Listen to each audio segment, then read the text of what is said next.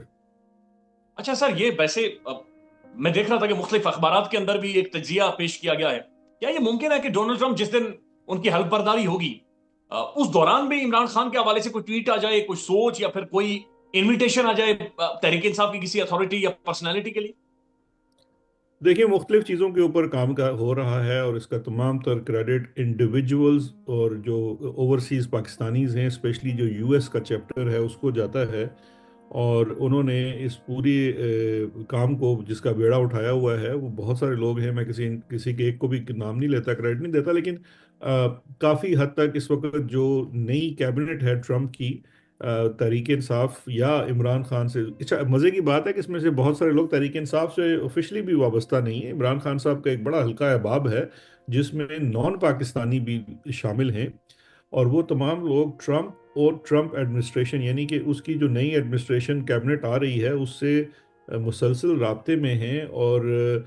میں نہیں سمجھتا، دیکھیں انویٹیشن آنا نہ آنا جو ہے وہ ایک الگ چیز ہے، وہ اتنی ریلیونٹ نہیں ہے۔ اصل چیز تو میٹر کرتی ہے کہ 20 جنوری کے بعد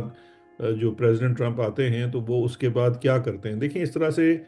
ایک چیز ذہن میں رکھیے گا کہ ماضی میں ہمارے ہاں جو رجیم چینج کا پورا ڈرامہ ہے وہ ایک بڑے لو لیول بیوروکریٹ کی نوڈ سے جو ہے وہ پورا کر لیا گیا۔ تو اس دفعہ بھی یقین جانیے کہ ہماری تو اتنی اوقات ہی نہیں ہے کہ ہم صدر کے فون کا انتظار کریں گے۔ جب وہاں سے نوڈ ہوئی تو مطلب تیسری یا چوتھی سطح کا کوئی افسر ہوگا جو شاید کیبنٹ ممبر بھی نہیں ہوگا، اور اس کے کنوے کرنے سے بہت سارے معاملات جو ہیں وہ سدھر سکتے ہیں۔ آ، لیکن اینڈ آف دا ڈے دیکھیے بات یہ ہے کہ it all depends on Imran Khan, کیونکہ عمران خان جو ہیں آج بھی ان کو آفر کی جا رہی ہے کوئی نہ کوئی کسی قسم کی سیٹلمنٹ کے ایشو کو سیٹل، جس میں پہلے بھی بتا چکا ہوں، ان کو نتھیا گلی جانے کی آفر ہے، ان کو کے پی شفٹ کرنے کی آفر ہے۔ ان سے ٹوٹل جو چیز مانگی جا رہی ہے وہ 6 مہینے مانگے جا رہے ہیں کہ آپ 6 مہینوں کے لیے کسی حد تک خاموش ہو کر بیٹھ جائیں اور سسٹم کو فی الحال تھوڑا سا چلنے دیں۔ دوسری جانب ایک اور بھی جو ہے میں سمجھتا ہوں وہ لالی پاپ ہی مجھے نظر آ رہا ہے کہ جو قومی حکومت کی بات کی جا رہی ہے کہ قومی حکومت بنائی جائے، اور اس کے لیے فواد چودھری صاحب نے بھی ایک بڑا لمبا چوڑا آج فارمولہ پیش کیا ہے۔ آ، وہ فارمولہ ویسے سننے کو تو بڑا دلچسپ لگتا ہے لیکن مجھے لگتا ہے کہ اس فارمولے میں جو مختلف لوگ ہیں وہ شاید اس کے ٹرمز کے اوپر ایگری نہیں کریں گے، اور اس سب سے بڑا سوالیہ نشان پھر سے عمران خان صاحب کا ہی ہوگا، کیونکہ شاید وہ اس فارمولے کے اوپر عمل کے لیے تیار نہیں ہوں گے۔ اچھا سر، 6 ماہ کا ویسے ٹائم ہے، یہ آپ نہیں سمجھتے کہ خان کو اس کے اوپر کچھ نہ کچھ فلیکسیبلٹی عمران خان صاحب کو دکھانی چاہیے؟ اگر 6 ماہ کی کوئی ایسی کوئی سٹک ہو جاتی ہے، اگر یہ کرائسس ختم ہو جاتا ہے؟ دیکھیے دو چیزیں ہیں، ایک یہ ہے کہ ہمارے جتنے بھی انالیسز یا ہمارے جو مشورے ہوتے ہیں، میں ان کا ایک قریبی مشیر بھی رہا ہوں خان صاحب کا،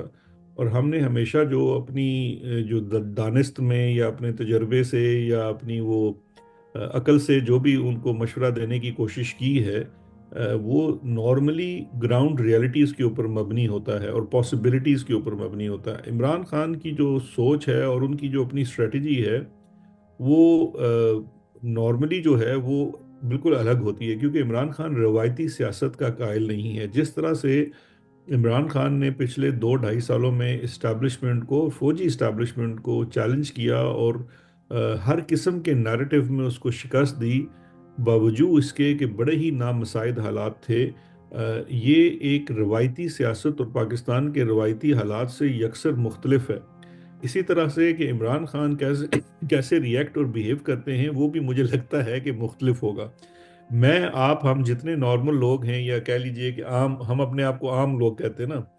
تو ہم عام لوگ تو بالکل یہی کہیں گے کہ یار چلیں ٹھیک ہے، ایک آپ کو ایک وے آؤٹ دیا جا رہا ہے، آپ اس پہ ایگری کر لیں، اینڈ سیاست میں بڑا وقت آگے بھی چل کے ہوتا ہے۔ لیکن عمران خان صاحب بیسیکلی اس وقت جو میری انڈرسٹینڈنگ ہے، وہ دو چیزوں کے لیے نہیں لڑ رہے ہیں، ایک وہ اقتدار کے لیے نہیں لڑ رہے، اور دوسرا وہ اپنے باہر آنے کے لیے نہیں لڑ رہے۔ ان کا کہنا یہ ہے کہ دیکھیے دو آپشنز ہیں آپ کے پاس، ایک ہے کہ آپ جو ہمارا چھینا ہوا مینڈیٹ ہے 8 فروری کا وہ ہمیں واپس کر دیجئے، اور جو عوام نے اپنی ول دکھائی تھی ووٹ کے ذریعے اس کو تسلیم کر لیں۔ اور اس کا دوسرا جز یہ ہے کہ جو فوج ہے، آئی ایس آئی ہے، ایم آئی ہے، یعنی کہ جتنی بھی فوج کے ادارے ہیں جن کی ڈائریکٹ مداخلت ہے اس نظام کو چلانے میں یا حکومت کو چلانے میں، اس کو ختم کر دیا جائے۔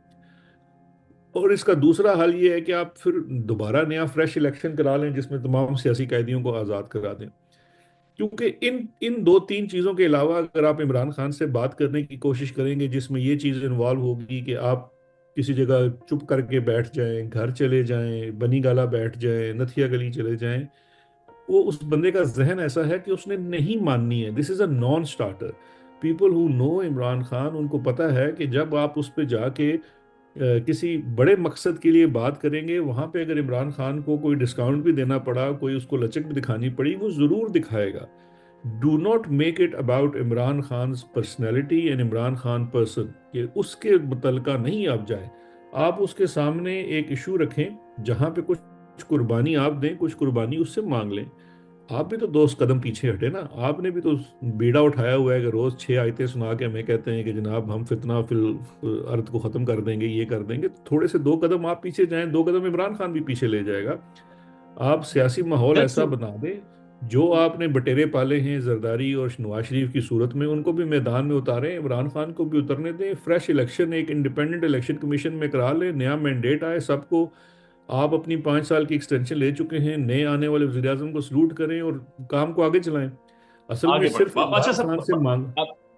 شہزاد صاحب، 2-3 کوئک سوالات ہیں۔ سر ایک تو یہ بتائیں کہ جو سول نافرمانی یا سول ڈس اوبیڈینس ہے، ریمیٹنس کے حوالے سے جو گفتگو ہے، اس پر تحریک انصاف کی جو پارٹی ہے وہ کلیئرٹی کے ساتھ نہیں آ رہی، جو قیادت یہاں پر موجود ہے۔ اور ساتھ ساتھ بیرسٹر گوہر صاحب کی آج کی سٹیٹمنٹ کہ جو ایف آئی آر ڈی چوک میں قتل عام ہوا تھا، ایف آئی آر ہم نہیں کروائیں گے بلکہ لواحقین کی فیملیز جا کر کروائیں۔ سر یہ ایف آئی آر نہیں کروا پا رہے نہ محسن نقوی کے خلاف نہ شہباز شریف صاحب کے خلاف، یہ کیا وجہ ہے ان کی یہ کمزوری کیوں ہے؟ دیکھیں اس کو ویسے ہم جب بچپن میں پڑھتے تھے اسلامیات تو اس کو ایمان کی کمزوری کہتے تھے لیکن اس وقت مسئلہ یہ ہے کہ دیکھیں 2 چیزیں ہیں۔ ایک تو یہ ہے کہ جو سول نافرمانی کی تحریک ہے اس میں آپ کی بات بالکل درست ہے، میری بھی اطلاع یہی ہے کہ تحریک انصاف کی جو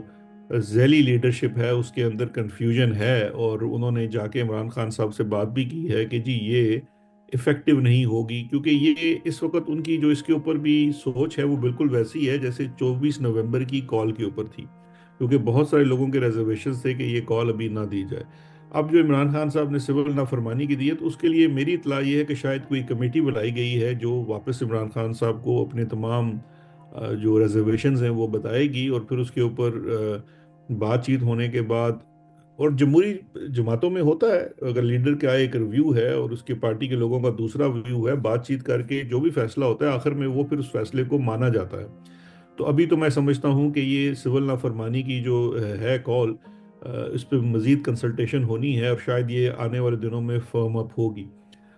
دوسرا یہ جو آپ ایف آئی آرز کا سوال کر رہے ہیں یہ ایک انتہائی افسوس کی بات ہے۔ دیکھیے ایف آئی آرز تو میری یہ عرض ہے، میں نے یہ کچھ دن پہلے بھی بات کی تھی کہ ایک بات گوہر صاحب کی قانونی نقطہ نظر سے ٹھیک ہے کہ ایف آئی آر جو ہے وہ لواحقین ہی کراتے ہیں، لیکن یہ کوئی 100% بات اس طرح سے نہیں ہے۔ ایف آئی آر جو ہے وہ کوئی بھی شخص کروا سکتا ہے، لیکن ہمارے قانون میں جو پریسیڈنٹس ہیں وہ بلڈ ریلیشنز کے ہوتے ہیں، لیکن ان کو ڈائریکشن جو ہے، ان کو رستہ تو دکھانا ہے آپ کے لوگوں نے، جو آپ کی پارٹی کے اندر ہے۔ تو اب ہونا یہ چاہیے تھا کہ ایک درخواست ضرور ہونی چاہیے، کیونکہ دیکھیے جتنا وقت گزرتا جا رہا ہے آپ کا کیس کمزور ہوتا جا رہا ہے۔ ایک درخواست چاہے ایک لواحقین کی طرف سے ہو یا سب کی طرف سے یکجا ہو، اس کو عدالت میں پہلے آپ پولیس کو دیں گے، پولیس اگر نہیں کرتی تو آپ 22A کا قانون ہے، آپ جاتے ہیں میجسٹریٹ کے سامنے اور کئی دفعہ اس میں سالوں لگ جاتے ہیں، لیکن ایٹ لیسٹ آپ کی جو فرسٹ اپلیکیشن ہے وہ ایز سون ایز پاسبل آنی چاہیے۔ اس میں جو اس وقت دیری دکھائی جا رہی ہے وہ ضرور مناسب نہیں ہے۔ اب ہم کسی کو کیا دوش دیں، خان صاحب چونکہ جیل میں ہیں، رابطے کا بہت بڑا مسئلہ ہے، وگرنہ یہ تو ایسا کام ہے اگر عمران خان باہر ہوتا تو یہ ایف آئی آر کی اپلیکیشن بمان لوگوں کو نامینیٹ کیے ہوئے کب کی فائل ہو چکی ہوتی۔ سر شاہد خان آفریدی صاحب نے بھی ٹویٹ کیا ہے D G I S P R صاحب کی پریس ریلیز کے حوالے سے، لیفٹیننٹ جنرل فیض حمید کے خلاف فرد جرم عائد ہو گئی ہے۔ شاہد آفریدی سر یہ تو کرکٹر تھے، یہ تو وہ بال کو چبانے والے کرکٹر تھے، یہ اچانک سے